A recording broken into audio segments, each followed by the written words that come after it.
Praise the Lord, hallelujah.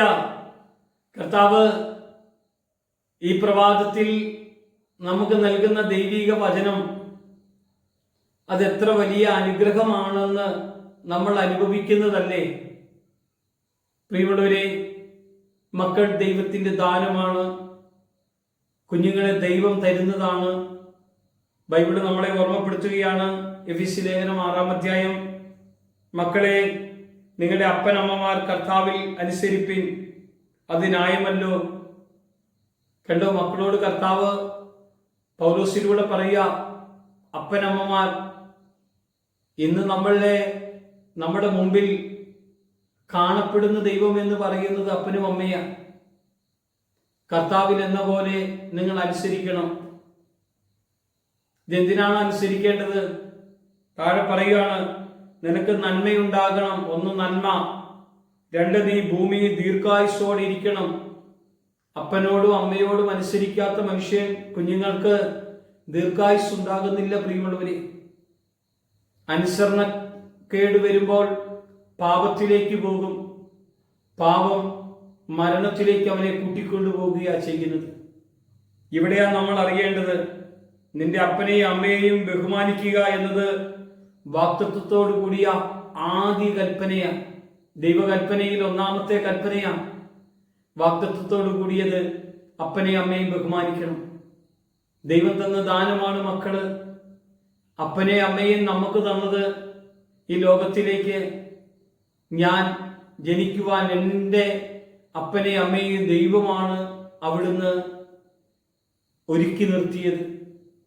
ആ അപ്പനെയും അമ്മയും ഞാൻ ബഹുമാനിച്ചില്ലെങ്കിൽ എൻ്റെ ദൈവത്തെ എനിക്ക് എങ്ങനെ ബഹുമാനിക്കാൻ പറ്റും? അപ്പനോടും അമ്മയോടും സ്നേഹത്തോടെ അവരെ കരുതുന്നില്ലെങ്കിൽ, പ്രായം വരുമ്പോൾ, രോഗം വരുമ്പോൾ, വേദന വരുമ്പോൾ ആശ്വസിപ്പിക്കാനും കരുതാനും അവരെ നോക്കാനും നമ്മൾ തയ്യാറാകണം. ഇവിടെയാ കർത്താവ് നമ്മോട് മക്കൾ, അത് കർത്താവിൻ്റെ മക്കളും മാതാപിതാക്കളുടെ മക്കളുമാണ് നമ്മൾ. അന്നേരം നമ്മൾ തിരിച്ചറിയണം. താഴോട്ട് നോക്കിക്കേ, ഇവിടെയാണ് കർത്താവിനോട് കൂടെ മാതാപിതാക്കളോട് കർത്താവ് പറയുക, പിതാക്കന്മാരെ നിങ്ങളുടെ മക്കളെ പ്രകോപിപ്പിക്കാതെ കർത്താവിൻ്റെ ബാലശിക്ഷയും പത്യോപദേശത്തിലും പോറ്റി വളർത്തണം. ഇവിടെ മാതാപിതാക്കൾക്കുള്ള ഒരു കടമ എന്താണെന്ന് അറിയാമോ? പത്യോപദേശം. അതെന്താ? ദൈവവചനം പഠിപ്പിക്കുക, ദൈവാത്മാവിൽ നിറയുവാൻ അവരെ പ്രാർത്ഥിച്ച് അഭിഷേകത്തിലേക്ക് കൊണ്ടുപോകുക. ഇന്ന് നമ്മുടെ കുഞ്ഞുങ്ങളൊക്കെ എത്ര പേരാണ് വഴിതെറ്റിപ്പോകുന്നത്? ഈ ലോകത്തിൽ വഴിതിരിഞ്ഞു പോകുക, വിശ്വാസം വിട്ടുപോകുക, അന്ധവിശ്വാസത്തിലേക്ക് പോകുക. ഇതൊക്കെ നമുക്ക് കാണാൻ കഴിയുന്നുണ്ട്. നമ്മുടെ മക്കൾ പോകാൻ പാടില്ല. പോകാതിരിക്കണമെങ്കിൽ അവരെ നമ്മൾ വചനം പഠിപ്പിച്ച് കർത്താവിൻ്റെ കൃപയിൽ നിറഞ്ഞ് അവരെ വളർത്തണം നമ്മൾ. അല്ലെങ്കിൽ അവർ വിശ്വാസ ജീവിതം വിട്ടുപോകും. പ്രിയമുള്ളവരെ, നമ്മൾ വിശ്വാസത്തെക്കുറിച്ചാണ് ചിന്തിച്ചു വന്നത്. മാതാപിതാക്കൾ മക്കളെ വിശ്വാസത്തിൽ ഉറപ്പിച്ച് പത്യോപദേശം പറഞ്ഞു കൊടുക്കണം. ഇന്നെൻ്റെ കർത്താവ് നമ്മുടെ മധ്യേ കടന്നു വന്നിരിക്കുന്നു എന്ന് നമ്മൾ, കാരണം അവരെ പ്രകോപിപ്പിക്കരുത്, കോപിപ്പിക്കരുത്. അവരെ പറഞ്ഞ് പ്രാർത്ഥിച്ച് അവരെ ഒരുക്കണം. കർത്താവിൻ്റെ സന്നിധിയിൽ നമ്മൾ അങ്ങനെ ചെയ്താണല്ലോ ഭയങ്കര അനുഗ്രഹമാണ്. ഇന്ന് എത്ര കുടുംബങ്ങളാണ് തകർന്നു പോകുന്നത്? എത്ര അമ്മമാരാണ്, എത്ര കുടുംബത്തിലുള്ളവരാ കണ്ണീരോടെ പ്രാർത്ഥിക്കുന്നത്?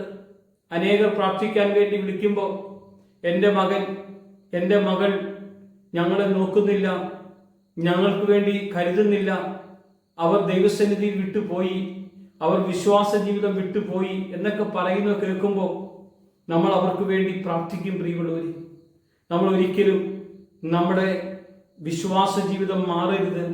മാതാപിതാക്കളെ അനുസരിച്ചാൽ അത് വിശ്വാസ ജീവിതപ്രകാരം അനുസരിക്കണം. ഒരിക്കലും നമുക്ക് ദോഷം വരില്ല. നമ്മൾ അനുസരിച്ചാൽ നന്മ വരും. അതിൻ്റെ ഒരു മാതൃക യേശു 30 വർഷക്കാലം മാതാപിതാക്കളുടെ കൂടെ യേശു കർത്താവ് അവർ ചെയ്ത ജോലിയിൽ കൂടി അതുപോലെ അനുസരിച്ച് വിധേയപ്പെട്ട് ജീവിച്ചവനായിരുന്നു യേശു. ആ കർത്താവിന്റെ മാതൃക പോലെ നമ്മൾ അനുസരിച്ച് കർത്തവേലയിലേക്ക് ഇറങ്ങണം പ്രിയമുള്ളവരെ. നമ്മുടെ പഠനമാകാം, പ്രവൃത്തിയാകാം, ജീവിതമാകാം, കുഞ്ഞുങ്ങളെയൊക്കെ സമർപ്പിച്ച്, കുഞ്ഞുങ്ങൾ മാതാപിതാക്കളെ സമർപ്പിച്ച് പ്രാർത്ഥിക്കണം. എങ്കിലോ നമുക്ക് ഉറപ്പോടുകൂടെ ജീവിക്കാൻ കഴിയുള്ളൂ. ഒരു നിമിഷം പ്രാർത്ഥിക്കാം. കർത്താവേ, മക്കളെ, കുഞ്ഞുങ്ങളെല്ലാം നിന്റെ കരങ്ങളിൽ ഏൽപ്പിക്കുന്നു. അവർ വിശ്വാസത്തിൽ ഉറച്ചും പത്യുപദേശം നിറഞ്ഞും കർത്താവിന് വേണ്ടി ജീവിക്കത്തക്ക വിധം ഒരുക്കണം. മാതാപിതാക്കളെ അവിടുത്തെ കരങ്ങളിൽ ഏൽപ്പിക്കുന്നു. കർത്താവിന്റെ കൃപയാൽ നിറയ്ക്കണം. യേശു മഹത്വം എടുക്കണം. യേശുവിന്റെ നാമത്തിൽ തന്നെ ആമേൻ.